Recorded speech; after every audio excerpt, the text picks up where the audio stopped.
You are Locked On 76ers Postcast, part of Locked On Sports Philadelphia, on the Locked On Podcast Network. Your team every day.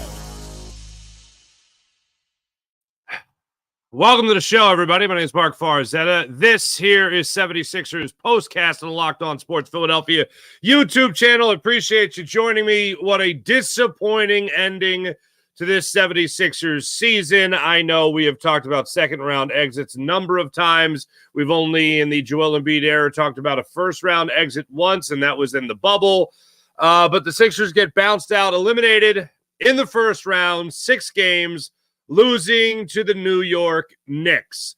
Sixers trailed by as many as 22 points in the first quarter. They were able to come roaring back in the second quarter to make it a game. They also took a 10-point lead at one point, and then they blew it after that.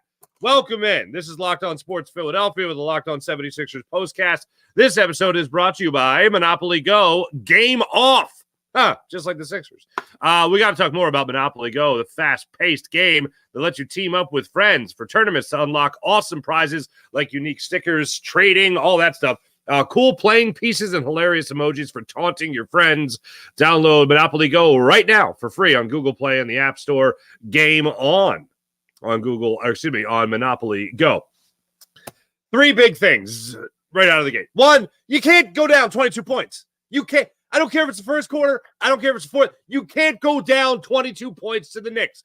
I don't care if Buddy Hield just all of a sudden magically turns into Indiana Buddy Hield, dropping threes like it's nobody's business.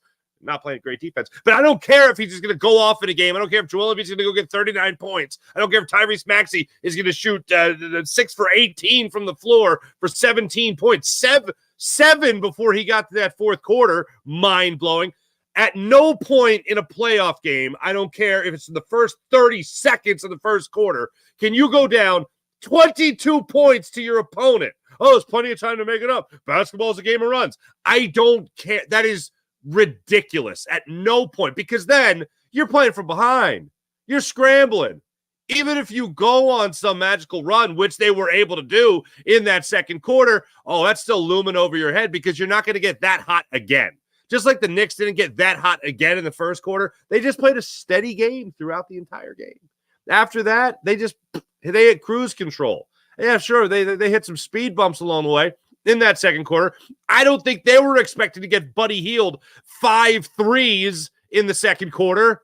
And I was watching it, and I'm enjoying it, and I'm going, oh, this is great. Great to see this Buddy Hield. Wait till Tyrese Maxey gets going. And unfortunately, Tyrese Maxey's version of getting it going didn't really hit the gear that it hit in the Game 5 performance that we saw, especially in the fourth quarter. Again, fourth quarter's fine. 10 points. Good job by Tyrese Maxey. But I was waiting for that hit overdrive where he's going to end up with 25, 30 points as opposed to 17. Not Buddy Hield. Who had Buddy Hield outscoring Tyrese? Who had Buddy Hield as the Sixers' second leading scorer after Joel Embiid? Who had that on the bingo card? Who had Buddy Hield outscoring Tyrese Maxey? I didn't have that on the card. Bottom line is you can't start out like that in a playoff game. So I tell you all that to tell you this. The Sixers down 22. They came back. They led by 10 in that second quarter. Great. Now you got to get somebody else hot because Buddy Hield ain't going to hit 5 threes in the second half. Whenever I watch a basketball game, and yes, I do acknowledge the whole idea of a game of runs and all that stuff, but when you're watching it and you see one guy really go off that doesn't really normally go off for you, and you're watching that happen and the way it happened in that second quarter with all of a sudden Buddy Hield and some magic wand was waved, whatever, and he just knocks out 5 threes? Okay, great. You were going to depend on that again in the second half? Because you knew Jalen Brunson, you knew Dante DiVincenzo, and you know the offensive boards was going to be a huge thing again in the second half, which it was. So bottom line, you can't start out a game down 22 points to the Knicks. You can't be outscored 28-9 before the second break of the first quarter. Joel Embiid had all 9 of the Sixers' points, and the Knicks had 28. That's not how you start off a playoff game. And I look at the head coach with Nick Nurse. You mean to tell me the number one thing we talk about? We talk about this in football. We talk about this. Football and basketball are the 2 sports that we bring this up. Hockey, we talk about it a little bit too. But you got to have your team ready to play. That Sixers team was not ready to play in that first quarter. which is just bananas to me. A game 6 at home. Your ownership group is just giving tickets away to make sure that the New York Knicks fans aren't invading the Wells Fargo Center again, which they a little bit did. But you're trying to, get off on the right foot, and no one else can score. Tyrese Maxey had a layup at the point that Joel Embiid got taken out of the game in the first quarter, about the 4-minute mark in the first quarter, and Tyrese Maxey drops in a layup. And it was like, oh, wow, look, other people can score. No way, this is amazing. You can't start off the game like that. That's point number one. The three big things, that's a very long, drawn-out point number one for three big things. After that,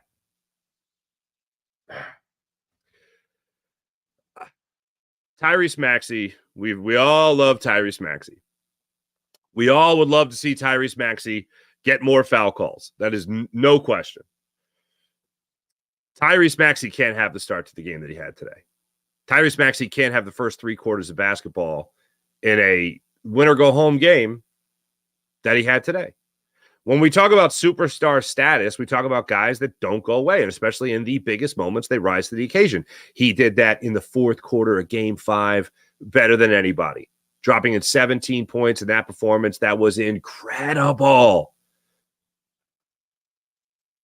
What I was hoping for was that you would go into that third quarter, and you're assuming you'd come out of that third quarter and go, all right, you know what? Maxey's going to have a great run. He's not had a great run for 3 quarters of basketball, but now he's really going to hit it in the high gear. Now is the time with Joel Embiid in foul trouble, with Tobias Harris getting you nothing, Kyle Lowry getting you nothing. Kyle Lowry and Tobias Harris combined tonight for 0 points. 0 plus 0 is 0. Little math lesson for you. 0 points for those two tonight, okay? So I'm waiting. I'm like, okay, Tyrese Maxey in the fourth quarter. He's got another great run on him. He's got to have another great run on him because you're not going to Joel Embiid foul trouble. That's going to be bad. The bench is great. Seeing Nico Batum hit shots and Buddy Hield, all that's great. But this is a time, fourth quarter, you got to 10 points. You needed about 10 more from him in that fourth quarter. Joel Embiid was fine, other than fouling out late. Buddy Hield got you a big shot, but that was about it. Kelly Oubre started to go off for you a little bit, but you needed Tyrese Maxey to beat your guy. And Tyrese Maxey, not that guy tonight. 6 of 18 from the floor, 1 of 6 from beyond the arc is a killer. I know your bench was incredible in this game in terms of what they were able to do from three. They got you 11 threes off the bench tonight, which is just bonkers. But Tyrese Maxey being 1 for 6 from beyond the arc is not good. Your bench can be great, but the guys that's going to be logging the minutes, your number 1 and number 2 stars. It's Joel Embiid and Tyrese Maxey. You need those guys to perform. You didn't get that from Tyrese Maxey tonight for 3 quarters. Fourth quarter, he absolutely did step up his game. He got a couple of foul calls there, which was amazing. He got to the basket. He got the goaltending call for the N1 situation late to tie things up at 111, and that's great. But Tyrese Maxey's overall performance tonight was disappointing. It was very disappointing. Fourth quarter, you can talk about the 10 points all you want, but they needed a steady dose of Tyrese Maxey throughout the game. And if you weren't going to get the steady dose of Tyrese Maxey throughout the game, then you can't go into the fourth quarter and just get 10 points. That's got to be a game where you absolutely go off and at least get the 17 that you got in Game 5. And that wasn't waiting in the wings tonight for Tyrese Maxey, unfortunately. Number 3. Oh, my goodness gracious. What the hell happened? Total defensive breakdown for your 76ers at the 25-second mark. Tyrese Maxey goes down the other end of the court. He gets the N1 with the goaltending. You're all tied up at 111. Things are looking all right with the world. Things are looking good. Maybe you get some momentum here. The worst thing that can happen for the Sixers is the Knicks hit a 3. The best thing that could happen for the Knicks is the Knicks hit a 3. The worst thing that could happen for the Sixers is a defensive breakdown where they leave anybody from the Knicks really wide open at the top of the key for a go-ahead 3-point shot to go up 114 to 111 with 25 seconds left in the game. And Joel Embiid, did I mention it yet? Already in foul trouble. The worst possible thing that could happen is that the Knicks call that timeout, and out of the timeout, they have the perfect thing drawn up, and they're going to knock down a 3 to go up 114 to 111 with 25 seconds left. The worst possible thing that could happen is that. And that's the exact thing that happened. The Sixers have a complete meltdown defensively. The Knicks weren't doing anything fancy. There was a little screen. There was a little roll. There was a little switch that needed to be called between Nico Batum and Kelly Oubre. They start following, I think it was Jalen Brunson, away from the top of the key. You leave you leave Josh Hart open at the top of the key. Batum and Oubre go with Brunson, following him around the perimeter.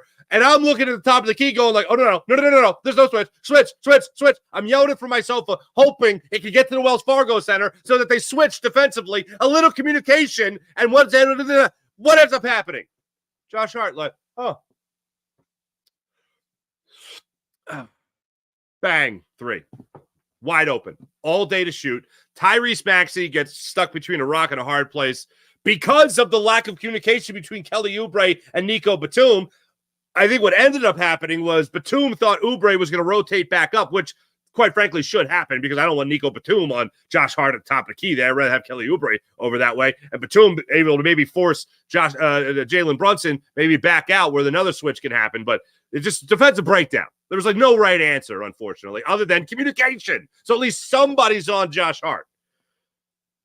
So Tyrese Maxey gets caught in a rock and a hard place at that 25-second mark where he's got Dante DiVincenzo on the foul line extended on the perimeter, three-point land, and Josh Hart wide open at the top of the key. What are you going to do? Maxey makes a move over to his right to try to get to Josh Hart and then stops, thinking then he's just going to pass the ball to Dante DiVincenzo, which he was going to do. But Josh Hart sees nobody on him. Again, has a sip of tea. He reads the Inquirer. He strolls through Villanova's Instagram account, see what's up with them, and then he knocks down the 3, and that was pretty much all she wrote after that.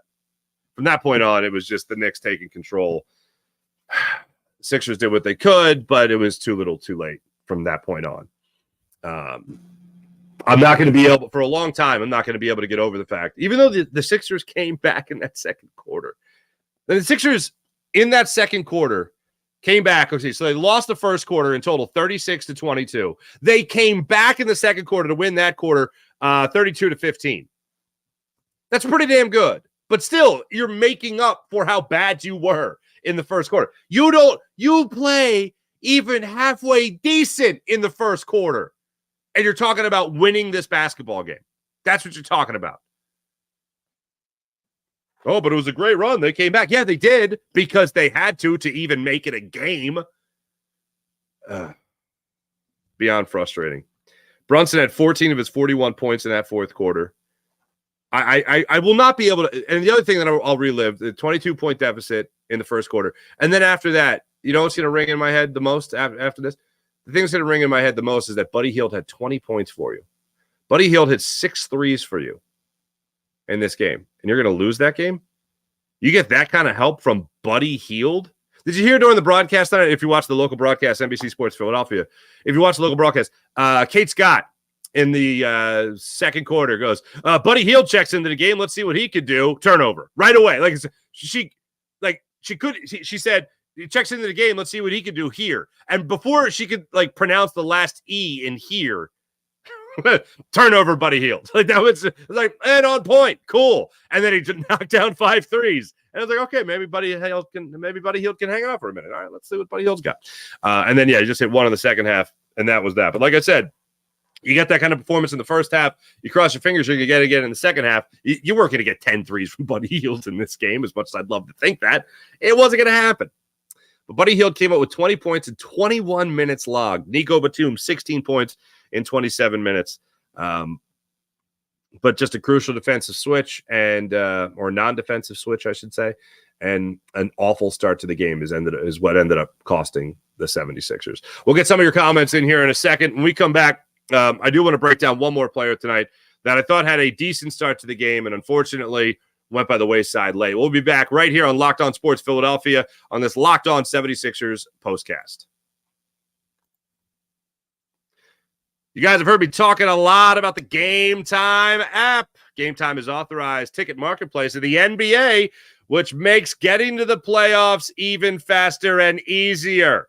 Prices on the Game Time app actually go down closer to tip-off as well. So make sure you're taking advantage of all they have to offer at the Game Time app. With killer last-minute deals, All-in prices. View the seats before you buy them, and the lowest price guaranteed. Game Time takes the guesswork out of buying NBA tickets. Last-minute ticket deals, flash ticket deals, zone deals, and this is my favorite thing. I mentioned the guaranteed lowest price. Two of my favorite things about the Game Time app. One, best and most efficient way you could buy tickets nowadays. The most trustworthy, also, way you could buy tickets nowadays. And the guaranteed lowest price. Now, what's the guaranteed lowest price? If you find tickets in the same section and row for less money elsewhere, Game Time will get you back at 110% of the difference. They'll credit your account 110% of the difference. That's the lowest price guarantee. That's the Game Time guarantee. Game Time ticket coverage as well. You purchase your ticket, it's covered. Most flexible customer service policy in the ticketing industry. Take advantage of all they have to offer. And once again, take the guesswork out of buying NBA tickets with the Game Time app. Download the Game Time app. Create an account. Use promo code LOCKEDONNBA. That's promo code LOCKEDONNBA for $20 off your first purchase. That's $20 off your first purchase. Terms apply. Again, create an account. Use the code LOCKEDONNBA. You see it at the bottom of the screen right there. LOCKEDONNBA for $20 off. Download the Game Time app today. Last minute tickets, lowest price guaranteed. Before I go any further, let's get into some chat here. Crazy. What's going on, Crazy? No more Tobias. Last game of Tobias Harris is a Sixer, so we could celebrate that. Daz Payne. I feel your pain, Daz. Thanks, Tobias Harris. Hope the Sixers bring you back with another max deal. You're a very important figure in Philly. Need him around a maxi. Gee, thanks, Chuck. Are you a Knicks fan? Masquerading as an Eagles fan? We don't appreciate that. No. We don't appreciate that. Daz, if we actually played disciplined basketball with less turnovers and actually got offensive rebounds, we'd be a good team. Daz, I concur with that statement. What did it end up being? I didn't even get a chance to look at it yet. But in terms of rebounds tonight for the Sixers and the Knicks, it ended up being, holy Stromboli, especially in that second half, it was pretty terrible. But offensive rebounds, 20-16 in favor of the Knicks. Rebounds overall, Knicks only out-rebounded the Sixers by 2. But it feels like the Knicks get those timely second chance points. And we'll go through the game coming up in a second, but absolutely bonkers. Sixers only had 12 turnovers compared to the Knicks 9. 22 points off turnovers versus 17 in favor of the Knicks. Foul calls were separated by 5. Sixers got called for 5 more fouls than the Knicks. Points in the paint, 42-34 in favor of the Knicks. Fast break points, 13-10. Really, I mean, they showed the stats throughout the game, too, how close the series was statistically speaking. And look, you just watch the games and realize how close these games are. We're talking about an overtime game, talking about a 3-point game to decide the series in Game 6. It was a really close series. But what I wanted to get into, as I teased before the break, was Tobias Harris. Because to see Tobias Harris go out there in Game 5 and actually get you 19 points, actually get you some rebounds, and then to see the way he started off tonight, where he wasn't getting buckets or anything. I mean, obviously he didn't. He had 0 points. But to see him come out, I think it was in that first half, he had 3 really good looks. Two set up Buddy Hield threes. He had 2 of the assists on those Buddy Hield threes. I thought, okay, well, you get some assists from Tobias Harris, get some good defense from Tobias Harris, and the shot starts falling later. The thing I noticed with Tobias Harris, though, throughout his career in Philadelphia is if Tobias Harris doesn't start out hot, he doesn't get hot. Like Tobias Harris, similar, and Game 5 is a perfect example of that. Game 5, he comes out and he gets 7 points in the first quarter. And like, oh, Tobias Harris has got something going. And then, he might get 5 in the second quarter. He might hit a big 3 in the third. And then he'll get 5 or 6 more in the fourth quarter. Like, it'll be a steady, like, hey, I'm here to help type of thing from Tobias Harris. You got nothing from him. Yeah, the 3 assists, I think they all came in the first half. And then nothing from him the rest of the way. In total, Tobias Harris's line on the night was god-awful. Especially if you're a big believer in the old plus-minus. Was not good.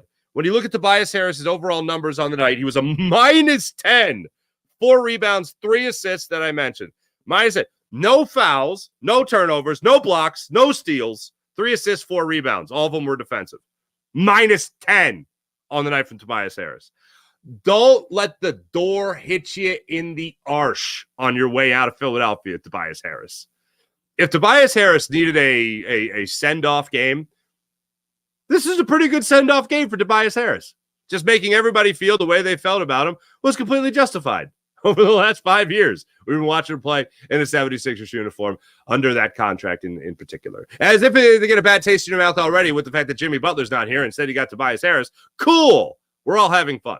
Also, Kyle Lowry, a guy that has all that playoff experience, it did nothing for you. 13 minutes in tonight's game with, again, 0 points. -9 on the evening.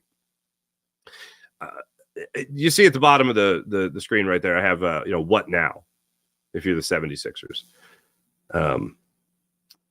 I'll give you 2 things. I'll give you one right now. I'll give you the next one after the break. But with the 76ers right now, what their priority in the offseason has to be. We're going to need another scorer. It's going to have to be Joel Embiid, Tyrese Maxey, and somebody else. I don't know if that somebody else is on the roster right now. But what I definitely know is that somebody that is the backup center to Joel Embiid has to be signed. We all love Paul Reed. I love Paul Reed.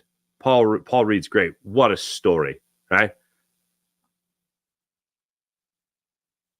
I think I said this after Game 5, but the fact that I long for Andre Drummond, the Andre Drummond you had 2 years ago, the fact that I long for a center that can come off the bench and get you significant rebounds, I long for that. That's sad, but I long for it because at least you knew you had a guy who's come in and play legit minutes for you and get your rebounds as a backup center. Paul Reed, nothing, not getting anything, not good. And the minutes that he wasn't, the minutes that Joel Embiid wasn't on the court were just a complete disaster, and it was a common theme throughout the series. As far as Joel Embiid goes and just his overall performance in the series. So the number one thing is looking at this, the backup center position and what the Sixers can do there. And then after that, Joel Embiid himself, my number one takeaway from the first half, despite the fact that the Sixers fought back at the end of the first quarter, but okay, they fought back great. But my number one takeaway was Joel Embiid looks like he has his legs under him.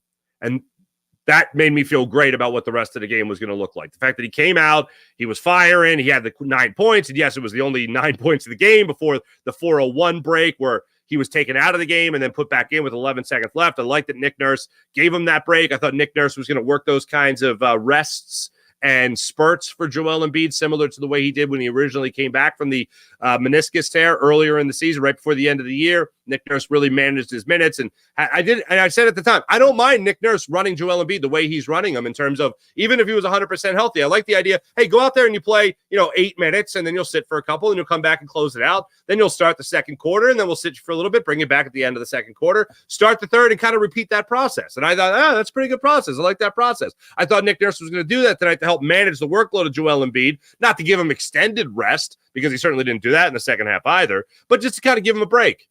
He ended up not doing that. He ended up playing him a hell of a lot more in that second half. Which, look, in a Game 6 elimination game at home, you kind of going to need your best player playing. So I like the break in the first half, and I understand why he didn't stick to it in the second half. That's fine. But overall, they got to do something when he's not in the game because it was just a complete and utter disaster when he wasn't in the game. Paul Reed, when he was in tonight, by the way, -1. But he only played 8 minutes. Not great.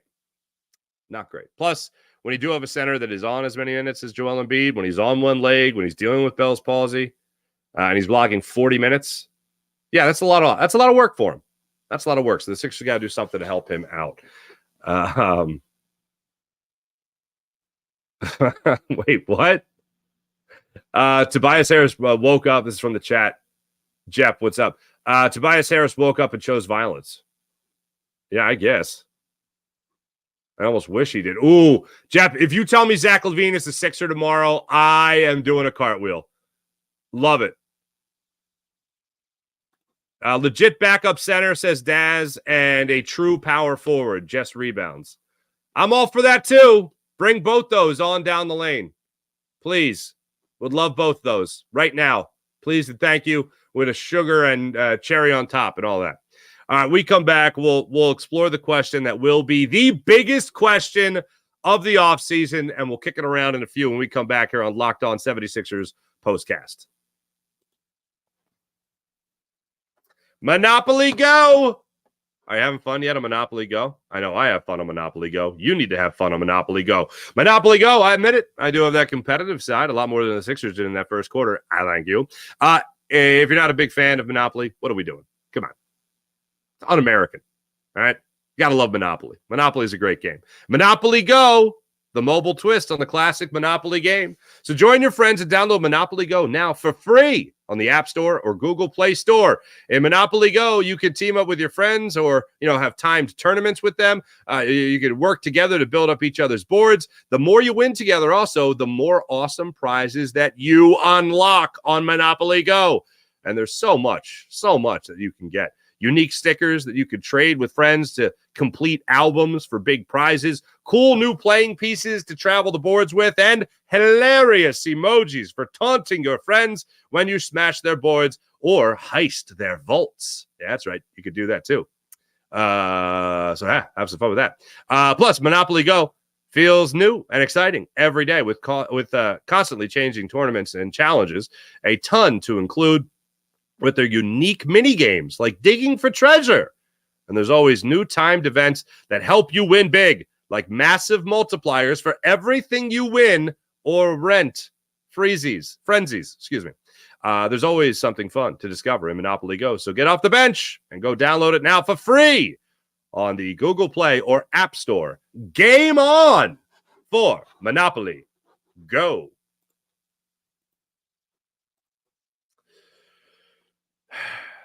So this is going to be a question in the offseason. At the end of last year, when the Sixers got eliminated by the Celtics in the second round of Game 7, I said I'm not pushing Joel Embiid out the door, but I'm taking calls. I'm still not pushing Joel Embiid out the door, but I'm still taking calls. It really hasn't changed. And you think about it, another year older. This time next year, he'll be 31. The knee isn't going to get better. The knees aren't going to get better. The injuries aren't going to become less of a concern. So if the Sixers made a deal, and this is way before the cart before the horse, but this is our last 76ers postcast, so I got to tell you now. I'm not pushing Joel Embiid out the door, but if you get the right deal, how do you not make it? I know Tyrese Maxey came up small in this game, in Game 6, after coming up huge in Game 5, but Tyrese Maxey is on the upswing of his career. Joel Embiid right now is at the apex, at the end of that apex, I really believe. And if you're going to lose one great year of another MVP type play from Joel Embiid, and then after that, it's going to be just downhill. Like he said the other day, he wants to play for 8 more years. How many of those years are really going to be productive? How many more of those years are really going to be MVP caliber years from Joel Embiid? 1, maybe 2. So if you're going to be willing to trade that, and know you're still going to need a hell of a lot more pieces on the 76ers around him and Tyrese Maxey to win, then it's going to be a rough road. So do you not necessarily blow it all up? Do you force Embiid out? Are you pushing Embiid out is my question. I'm not pushing him out, but I'm taking calls, which means I can totally understand the Sixers trading him this offseason and then put this as Tyrese Maxey's team. But one thing that I just will not do, and I saw that this question came up, whose team is it? Is it Maxey's team or is it Embiid's team, right? To answer the question, this is still Embiid's team. The more pertinent question, I believe, in basketball is who gets the last shot. And that, to me, is Tyrese Maxey tenfold. Tyrese Maxey can create that shot. He can get open quicker and all that stuff. If you need it, like 2 seconds left on the clock, it goes to Tyrese Maxey. If you got time to work it, then yeah, maybe you give it to Embiid and he maybe gets the N1. I don't know. But in terms of the last shot situation, that's Tyrese Maxey's ball. You can coexist as stars on a team. Every team that wins has stars that coexist. Look at this team. Like, obviously, Brunson's the clear-cut number one, but Josh Hart and Dante DiVincenzo. Hell, McBride was taking time stepping up in this series. So they share the ball well. I think Joel Embiid and Tyrese Maxey can grow into a far more competitive team than what we saw this year. And you're talking about a team that during the regular season, probably with the way things broke down for the Bucks, at worst, the Sixers would have been a 3 seed if Joel Embiid was, didn't miss 2 months of the season. But ifs and buts were cherries and nuts, blah, blah, blah. Someone figure than that. But somebody understands that. Then it's going to be a little bit of a different outcome there. So it's not great. If this and that, there's a lot of ifs and that's with the 76ers, unfortunately. Too many in recent years. So to answer the question about Joel Embiid getting traded, I don't think he does get traded. I right now don't want him to be traded.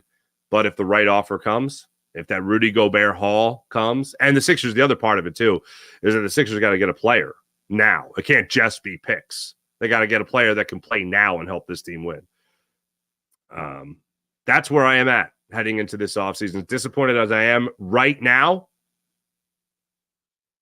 I got to start thinking about the future already.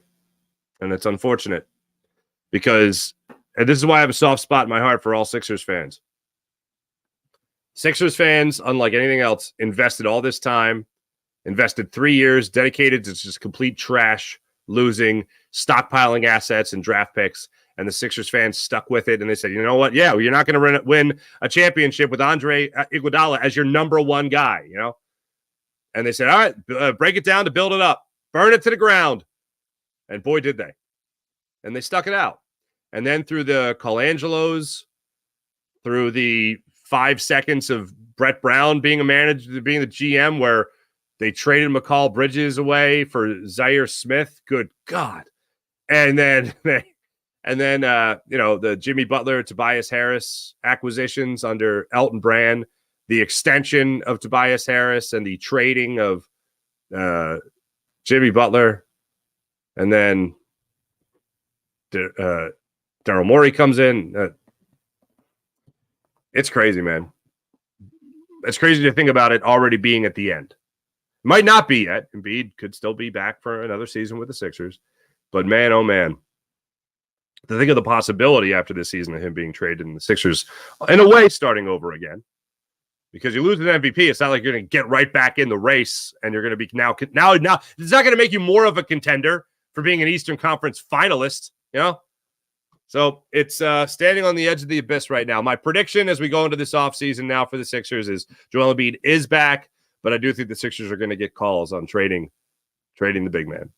Hey, thanks for watching. This was a lot of fun doing these postcasts with you for the 76ers, especially after Joel Embiid came back and we started things up here with Locked On Sports Philadelphia. I hope you guys will still join me for Locked On Sports Philadelphia's presentation of Philadelphia Phillies postcasts here on the Locked On Sports Philadelphia YouTube channel. Appreciate you guys joining me. It really has been a lot of fun starting out doing the 76ers postcast with you. I look forward to hopefully doing more with you guys next year as well when it comes to the 76ers. Until then, you guys can catch me. I will be off this weekend, so I won't be doing Phillies postcasts, but I will be back Monday night for that series finale, for the 4-game series finale against the San Francisco Giants. I will be here doing the Philadelphia Phillies postcast. So don't miss that on the Locked On Sports Philadelphia YouTube channel. So make sure you guys like and subscribe, smash that like button and subscribe to Locked On Sports Philadelphia, where I'll continue to break it down from a baseball perspective over the course of baseball season. Thanks for watching, everybody. Thanks for listening. It's been a blast. Until next year, let's go Sixers.